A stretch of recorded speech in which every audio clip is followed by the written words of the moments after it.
we are very happy to be able to offer you a little international perspective on the privacy scene, because this isn't simply a US concern, and there are some very different forces at play in Europe, for example, and that's what you're going to hear about today from Jonathan Blavin and Rose Ring from Munger, to whom we are very grateful for the lunch. So I'm going to turn it over for them, and they're going to speak for about half an hour, and then we will resume our next panel at 1:30.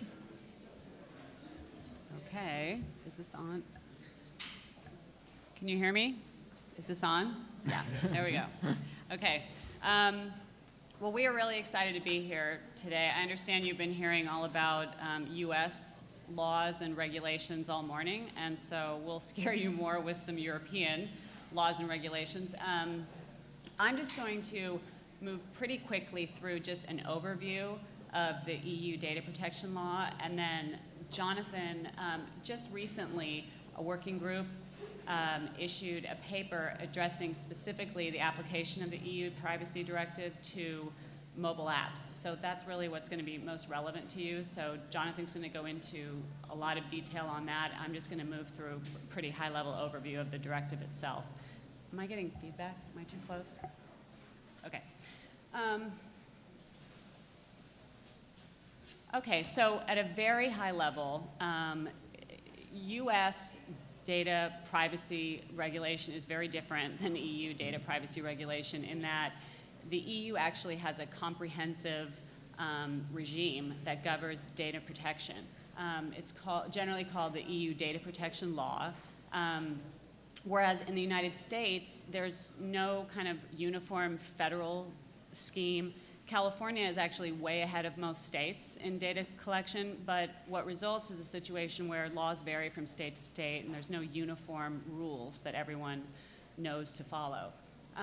And you'll see this is a theme that just is throughout all of these rules, which is in EU, there's just a deep suspicion of any kind of aggregated data, you know, coming out of the experiences of World War II and so on. Just any kind of collection and use of data that's not highly regulated is a real problem. Whereas here, I think any kind of, the concern is putting too much restraint on the use and free exchange of data, and that's grounded obviously in our unique perspective on innovation and economic development and also free speech. And a great example of this, and I don't know if Jonathan will talk about this or not, but is the right to be forgotten, which in the EU, and this will be in the new regulations that they're working on now, if you want to be just all of your information taken off of a particular website, so Facebook or whatever, you have a right to do that. Here, once it's up, and you're kind of stuck with it. So we'll begin with the laws. There's the main EU directive itself, and then the directive is not actually directly enforceable. It's then in turn enforced through implementation in the various member states of the EU, and the member states just look to the directive as a guideline. They can implement within bounds, but they take different perspectives on different issues. So it's supposed to be a uniform law, and for the most part it is. There's common concepts at least, but they're implemented differently in the different member states. And then upcoming, there's some major overhaul of the EU privacy directive coming up. The draft was issued last year. It has to go through various committees and votes and so on, but the expectation is that it would be implemented by 2014. So there are some core concepts, and we want to just go over these quickly because we are both litigators. So we represent companies who have been sued over data protection issues. And being in that line of work, we've quickly realized it's helpful to our clients to try to advise them on how to avoid those kind of lawsuits.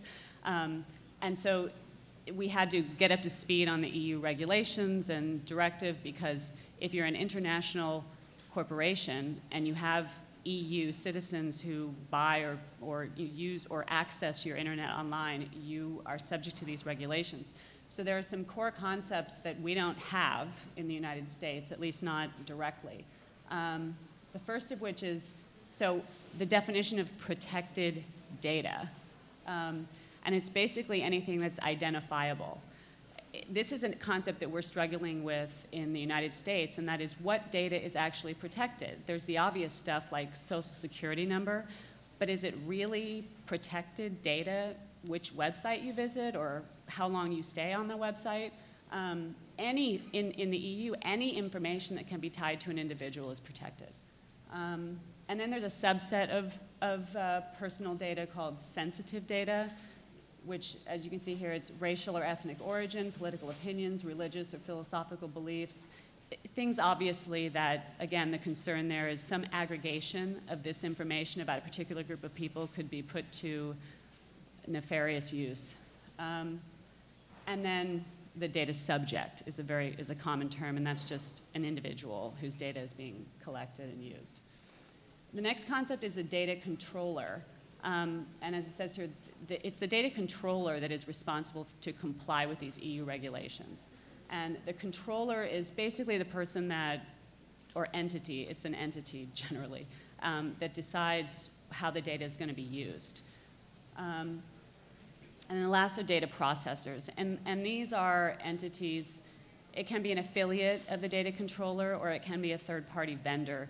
But maybe it might be a company that is, has the servers or does certain processing on the data or handles the direct marketing. So we thought, too, it would be helpful just to lay out the main concepts, the elements of data protection under the EU Privacy Directive.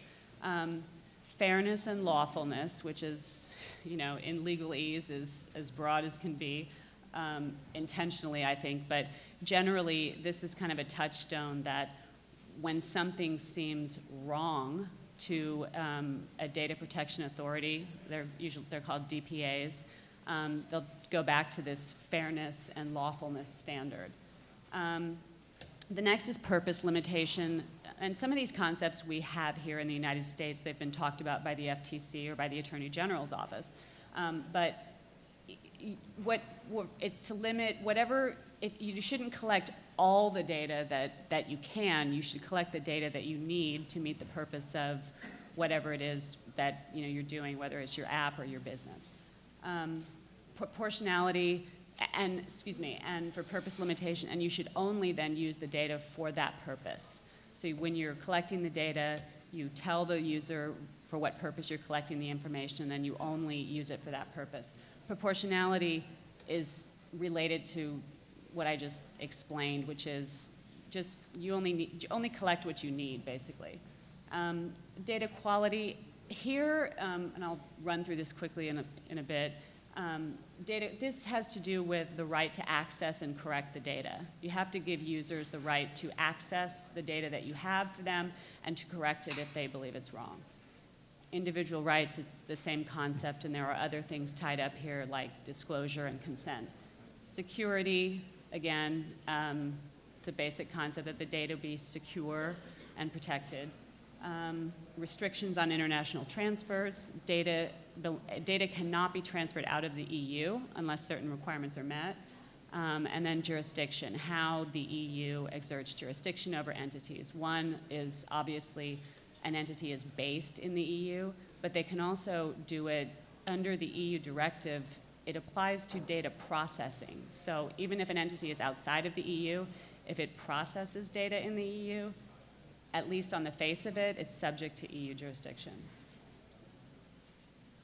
So data processing requirements. These are, again, general concepts that the EU lays out to say these are the things that you have to keep in mind when you're going to be processing any data. And processing means collecting or using, you name it. If you have personal data, whatever you're doing with it, you have to keep these principles in mind. So personal data may only be processed if you have consent or if it's by necessity. And there are various definitions of necessity, which, as you can imagine, are very narrow. For sensitive data, it has to be specific specific, informed, unambiguous consent, and then for sensitive data, it has to be explicit consent. And the distinction there, which Jonathan will talk about more because it's very, very specific for mobile apps, but the distinction there is for explicit, it has to be an opt-in, basically. You can't just show a privacy policy and have someone generally accept the privacy policy. It has to be very explicit that the person is agreeing to your collection and use of their data. Contractual necessity, basically if the data is required to carry out a contractual obligation, if that's the context in which you're collecting the data. Compliance with law. I mean, again, the rest of these are very mushy legal concepts that generally don't apply in a business setting. They're intended to allow the processing of personal data for, government reasons, things like that, not general business. Disclosures, there are many, but these are the big ones. The identity of the data controller, who is collecting the data, how it's going to be used, other information to guarantee what they refer to as fair processing, who's going to be receiving the data, including the controller, any affiliates, any third parties that the controller might be selling the data to, whether you have to provide the data, and what will happen if you don't provide the data, and then right of access, which I think, again, will be discussed. These are the individual rights that are talked about a lot. There has to be access to the data. There has to be a right to correct, erase, or even block use of the data as appropriate, which is, again, it's a mushy concept, but for the mobile app space, they've gotten a lot more specific. And Jonathan will be talking about that. There has to be a right to opt out of direct marketing. I mean, these are concepts that none of these are requirements in the United States. They're best practices. If you can make this work with your business model, they're good to do, but they're not required.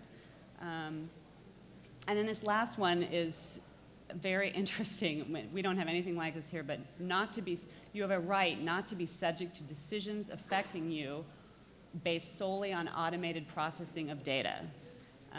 That is intended to evaluate personal issues like creditworthiness, job performance, et cetera. So, our Equifax. Confidentiality and security.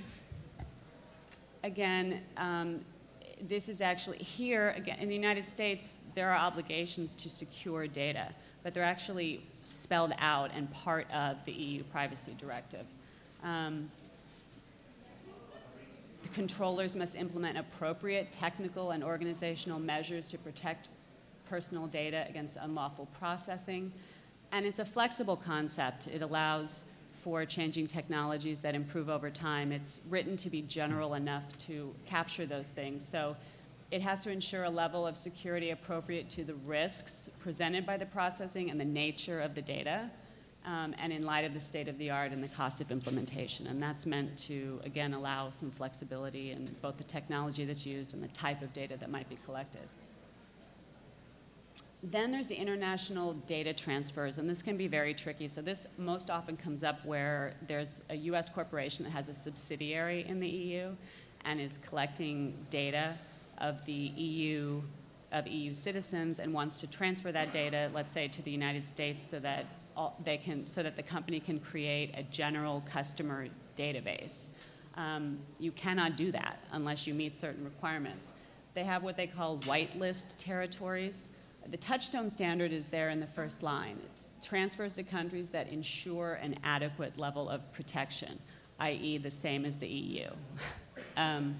So they set the standard in their view. And so Argentina, Canada, Switzerland, there's a few other, but the list is very short. For the United States is not on that list. But so if you're a US company, you can transfer data to the United States or actually just outside of the EU if you get unambiguous consent of the user, which is difficult to do. You can have an agreement with the DPA, the Data Protection Authority in the EU member state where you're collecting the data. there's what's called the safe harbor principles, which is basically a set of principles set up by the U.S. Department of Commerce that the EU has signed off on and said that if a company can certify that they meet all of these requirements, then they can transfer data out of any member state. So this is an advantage of the safe harbor over a direct agreement with a member state. If you're in the safe harbor, you can transfer data out of any EU member state rather than having to negotiate an agreement with each member state.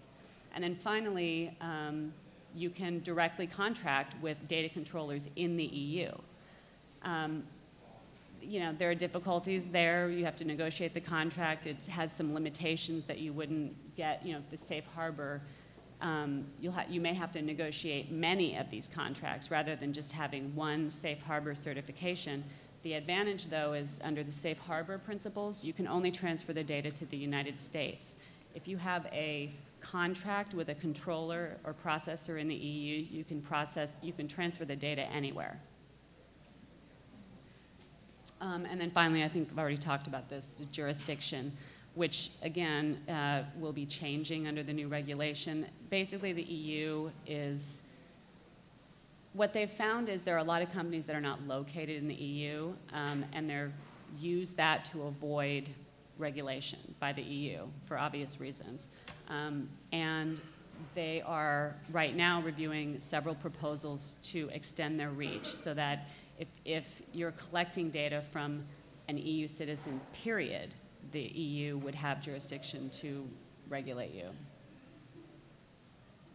And this is just an overview of the biggest changes that are being contemplated right now. This right to be forgotten. Before, or currently, it's unambiguous consent. If it's not sensitive information, this would increase the obligation to explicit consent.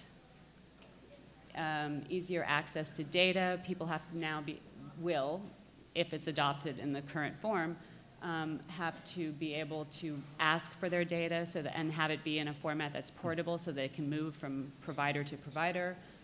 And for the first time, data breach notification requirements. So this is one area where they've been a little bit behind us. Data breach notification laws are very common in the United States, as I'm sure you know.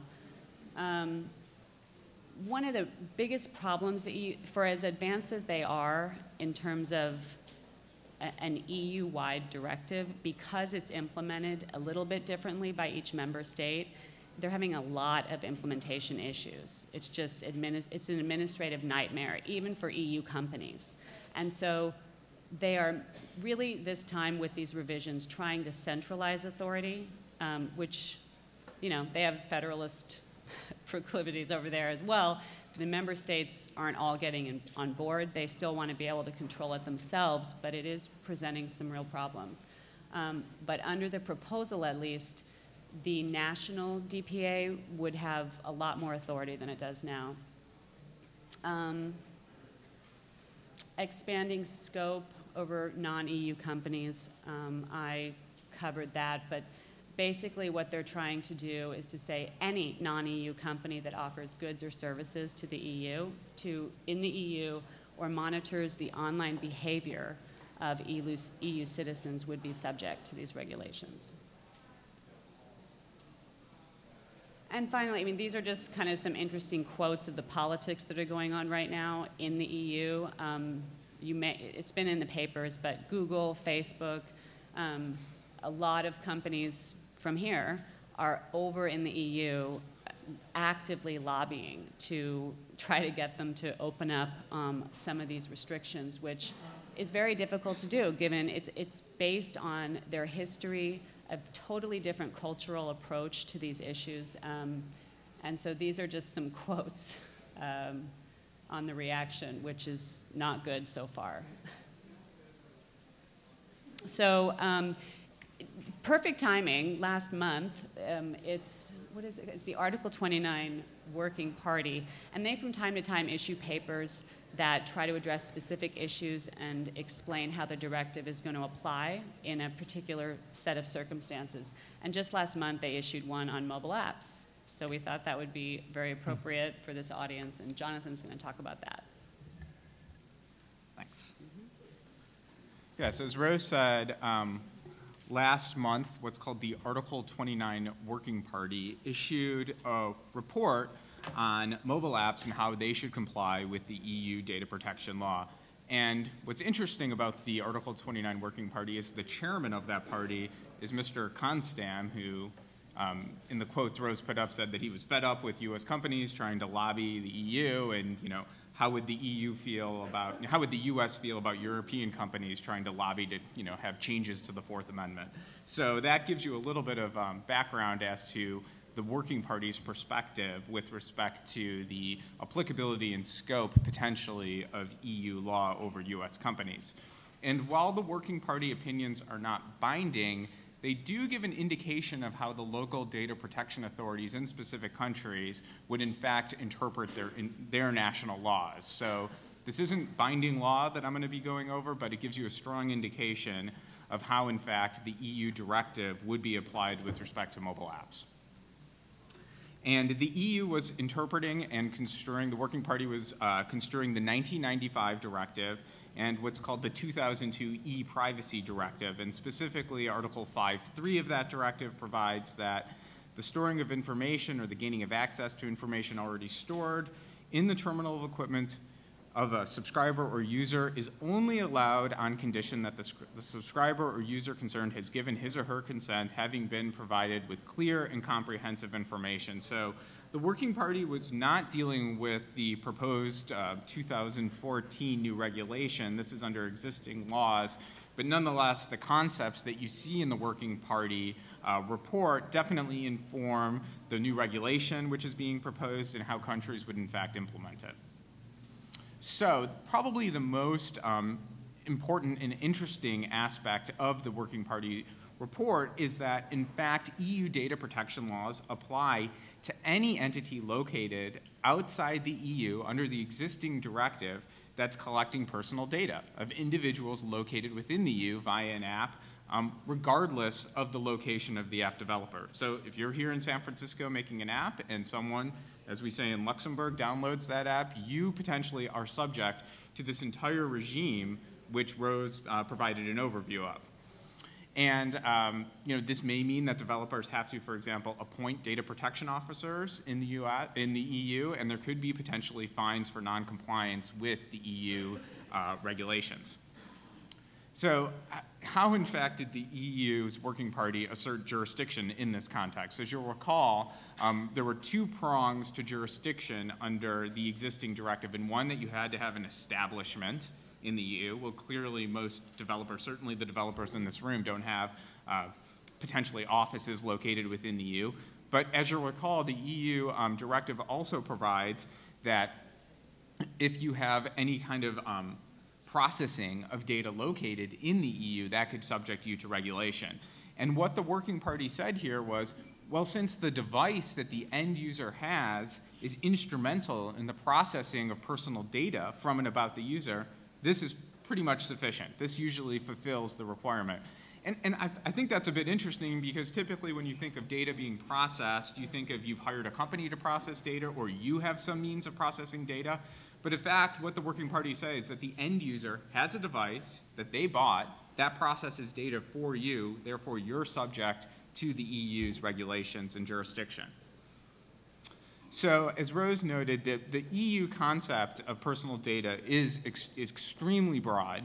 And in the application context, the Working Party said that this would include location contacts, unique device identifier information, identity of the user of the phone, credit card and personal data, SMS, browsing history, email, social network authentication credentials, pictures, videos, and biometric data. And with respect to who are the various players in the app ecosystem who's going to be subject to these regulations, well, first, the app developers certainly were the focus of the Working Party's report, and they certainly would bear the brunt of the regulations. And the Working Party, their reasoning was, well, the app developers, in fact, decide what categories of personal data are going to be collected and processed. Therefore, they should be considered the data controllers under the existing directive who need to comply with the requirements of the EU's data protection law. The report also focused a bit of its discussion on OS developers, device manufacturers, app stores, and third-party advertising and analytic providers who also may be considered data controllers, but certainly the focus of its report was on app developers. So, user consent, that is the cornerstone of this report and really goes to the centrality of the EU's regulations. And the report said first that consent has to be freely given. So what does this mean? The user must have the choice to accept or refuse the processing of personal data, and they should not be confronted with a screen which says essentially, yes, I accept, in order to finish the installation. And they should have the option to cancel or otherwise halt the installation at the time that it's occurring of the application. And there must be specific consent, and that means granular consent for each type of data that the app intends to access. So agreeing to a lengthy privacy policy at the outset does not constitute specific consent. There must be, for example, separate additional consents for each type of specific processing of data, such as geolocation data. And there, in the context of the address book, the report said, the consent for accessing the user's contact list should not be extended to the entire address book, including details of non-users of the app who necessarily cannot have consented to the processing of their data if they don't have the app, in fact, installed on their own device. The consent must be informed. Users must be provided with information necessary to form an accurate judgment. In most cases, such information should be provided prior to app installation, and users must have the right to withdraw consent at any time and with the ability to do so in a simple way, including the option to uninstall the app and have all data deleted. And this ties into what Rose was talking about before, about this concept of the right to be forgotten. That's really central in a lot of these rulings that the Working Party made. Also, there has to be data minimization and a purpose limitation. So app developers must only collect and process data that's absolutely necessary to perform specific app functions. If the app is changed in any certain way, if the purpose of the data collection has changed, you need to go back and you have to get additional consent from the end user if you're using the data in a way that's different than how you initially informed the user that you were going to be using the data. And obtaining consent does not give what the Working Party said carte blanche to the developer and does not justify data processing that is excessive or disproportionate to the service that, in fact, is being offered by the app developer. So with respect to notice, it must be presented directly on the screen, comprehensible, highly visible, and the Working Party, in fact, said the fact that the screen may be small is not an excuse. So figure out a way to get that information to the user in a way that they can understand it. The Working Party also recommended the use of what they called layered notices. And that's where you would have an initial notice which contain minimum information required by the EU, but further information would be available through various links to the complete policy. And I think what the EU is concerned about there is that, in fact, you would have the user have to look through too much information at one particular time, so focus on the essentials, and then where necessary, provide additional information through links. And also, the EU focused upon having the privacy policy dedicated to EU users and describe how that app, in fact, complies with EU data protection law, including transfers of data from Europe to the US and compliance with the safe harbor provisions, which Rose talked about before. Notice also must be given through the use of icons, images, video, and audio, and what they called contextual real-time notification, such as warning pop-up windows and boxes, at the time that the app is gaining access to certain personal data, such as address book or photos. And you must provide specific exact information on which third parties you're sharing the data with, including those used for advertising and or analytic purposes. And I think that goes beyond typically what we see in the US, where you may say that data may be used by certain third parties for analytic purposes, but the EU is in fact saying you have to identify which parties those are.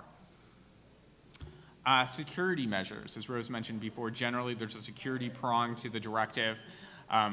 Again, like the FTC and the California Attorney General, the EU has focused on privacy by design. They gave some certain principles that app developers should consider as they build apps. I'm not going to be talking about all of them, but just some of them which seemed important.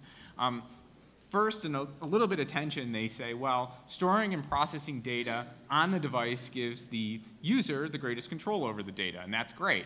At the same time, they said storing data in a remote location can assist in recovery. So there's some tension there, and I think it's not entirely clear to the app developer which one's best, but they're essentially saying both have benefits. They also said that you should try to minimize the lines and complexity of code in your applications. I'm sure you all try to do that anyway, but they're telling you nonetheless to do that. Implement checks to exclude data that might be unintentionally compromised or transferred. And they say do not use persistent, device-specific identifiers, use low entropy, temporary device identifiers to avoid tracking users over time. User rights, again, Rose mentioned that that was a critical component of the EU regulation. Must clearly and visibly inform users about their rights, in particular about the existence of access and correction mechanisms, again, the ability to correct data that the user may have given you that's wrong, through secure online access tools, and users should be able to withdraw consent in a simple and non-burdensome manner. Retention periods, how long can you actually hold the data?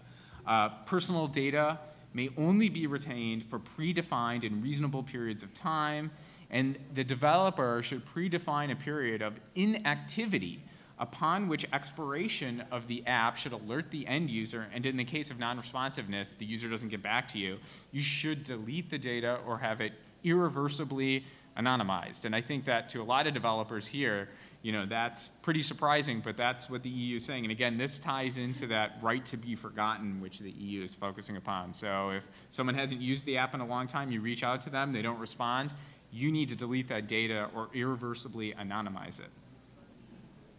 The EU also, consistent with the FTC, is focused on children protection. So children's data should not be used for any behavioral advertising purposes, directly or indirectly. The language that's given to children should be age-specific and understandable by children.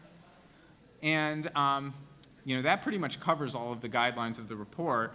And I think a lot of these standards, they do overlap with what's occurring in the United States, both with the FTC and the California Attorney General's office, but I think we see that the EU is even pushing further beyond where the federal and state governments are here. And there will be an interesting question over time is there going to be convergence, or will there be further areas of divergence? And I'm sure for all of you, the best would be one single system that you can make sure that you comply, you know, across the entire world, but right now, we're not quite there, and as Rose mentioned, you know, U.S. companies currently are lobbying to prevent EU law from going too far ahead of U.S. law on these issues, but it'll be interesting to see where, at the end of the day, we end up globally.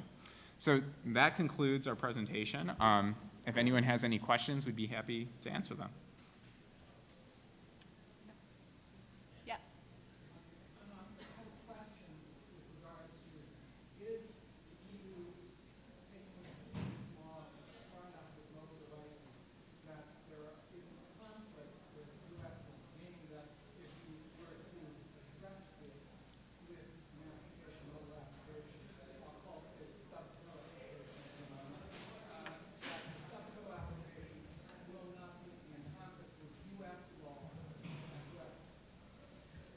So, go ahead. Oh, sorry. So the question I think is, if you comply with the EU standards, are you good?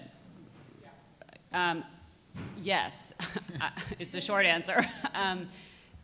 The way I think about the EU directive is, in the United States, because we're unclear on a lot of the concepts in advising clients in particular, you know, we try to weigh the pros and the cons and the risks of doing something one way as opposed to another. The EU is pretty clear on a lot of these concepts which are not yet clear in the United States. So generally, I'll point to the EU directive as being the safest way to go. And right now, actually, I have a client that is based in the EU, and we're going to follow the EU directive, even though they will be collecting data that is not data of EU citizens and arguably then is not subject to the directive. But you know, for this particular, in this particular set of circumstances, and especially because they're in the EU, we're going to go with the EU.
I'll let Jonathan address, I don't know if the working party addressed this for mobile apps, but, Yeah. But I'll say generally, it's sort of, the hypo that you're laying out, it sort of reminds me of the distinction that's sometimes drawn between someone entering information in on a website and a cookie.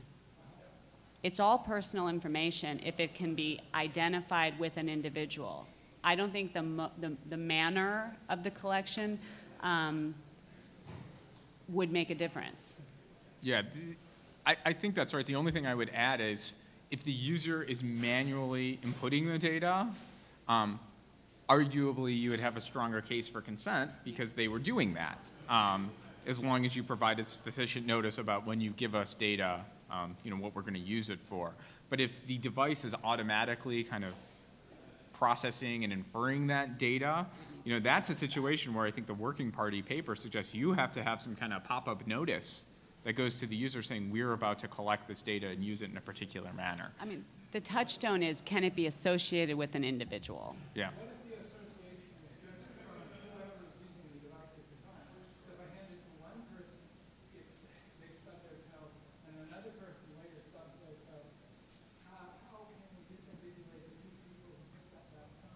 Well,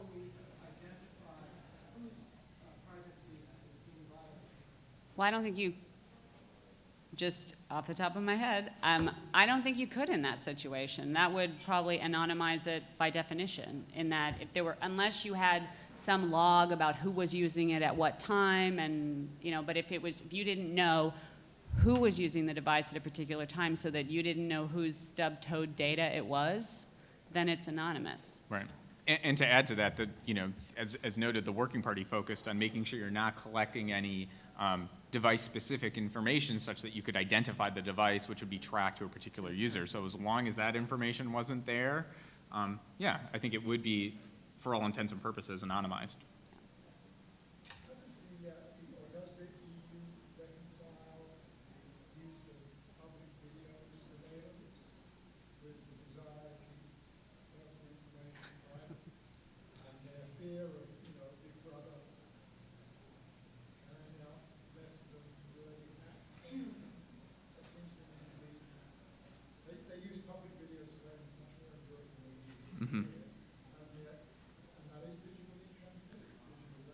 Well, that's why I think that's why the comments of the commissioner about the Fourth Amendment are ironic, right? I mean, they're saying that because in the United States, video surveillance raises the Fourth Amendment concerns, no search and seizure, and that's the source of a lot of our constitutional privacy rights. But yeah, I mean, it's like, I don't know. I don't think they feel the need to reconcile. Yeah. There are a lot of exceptions for those. And video, yeah. Security camera video, I mean, arguably it's occurring in the public sphere. So their argument is probably, well, how much privacy do you have when you're out in public in various places? I mean, the Working Party paper did say that videos on devices, your device, do fall within personal information. It's true.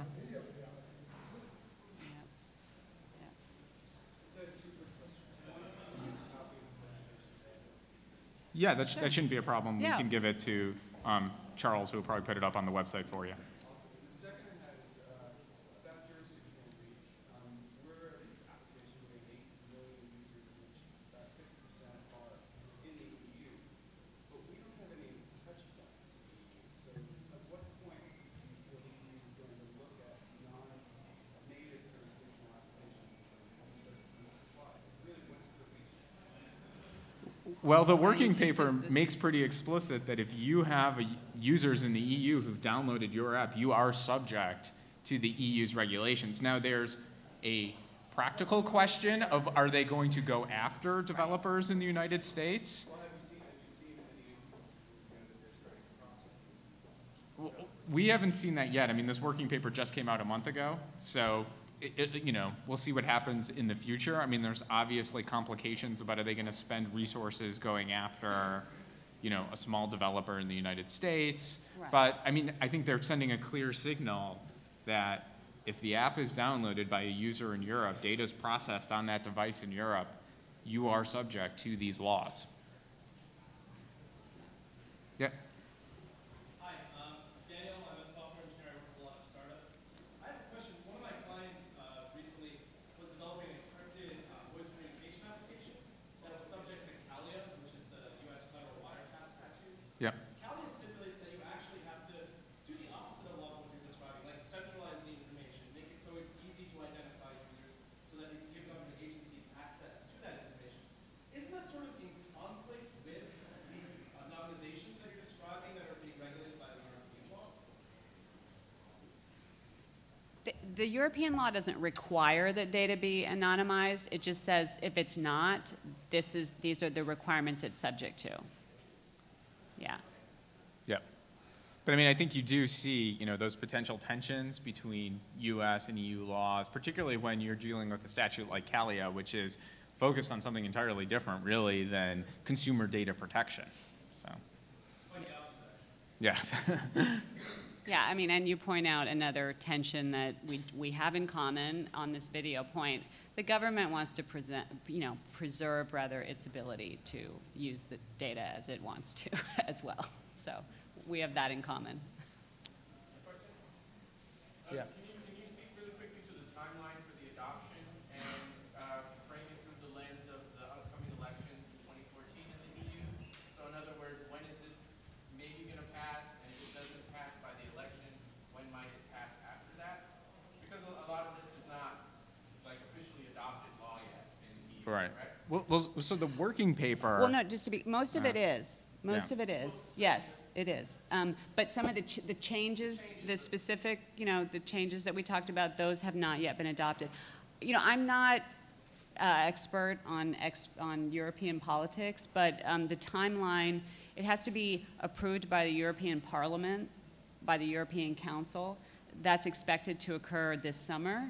And then I believe the expectation is that there would then be a final vote. So there'll be committees in the Parliament and the Council that are considering this now and making changes and comments. And then the final vote for the Parliament and the Council is expected by the end of the year.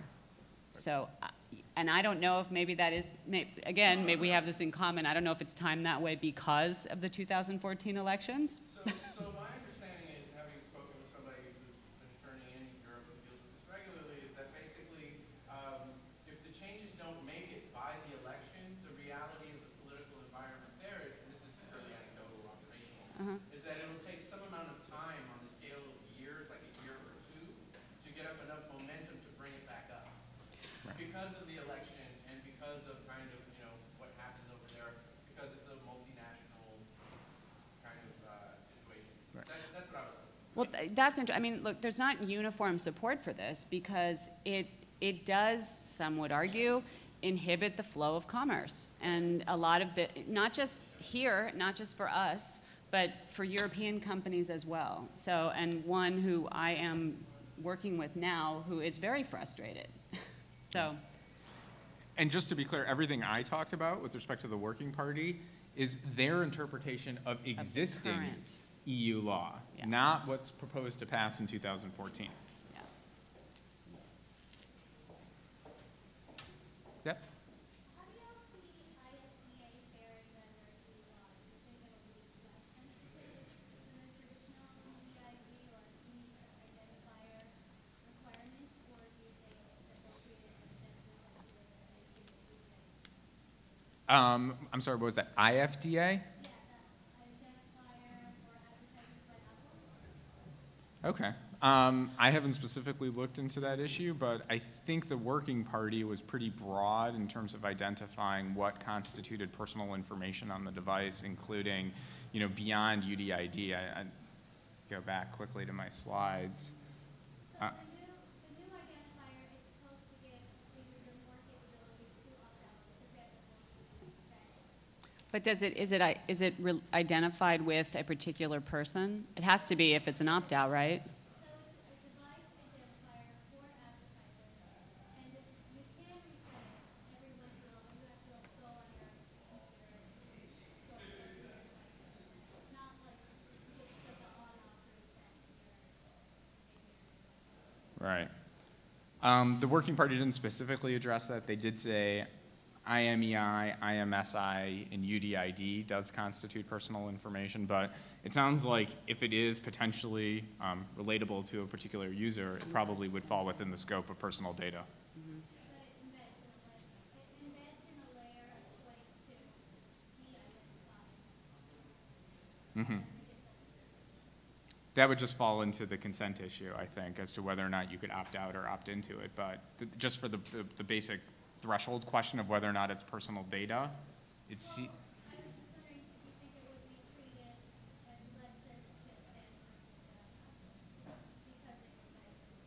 If you're, so I'm just going to be honest. When you say embed and de-identify, I don't know what I don't know what that means. But if what you're saying is,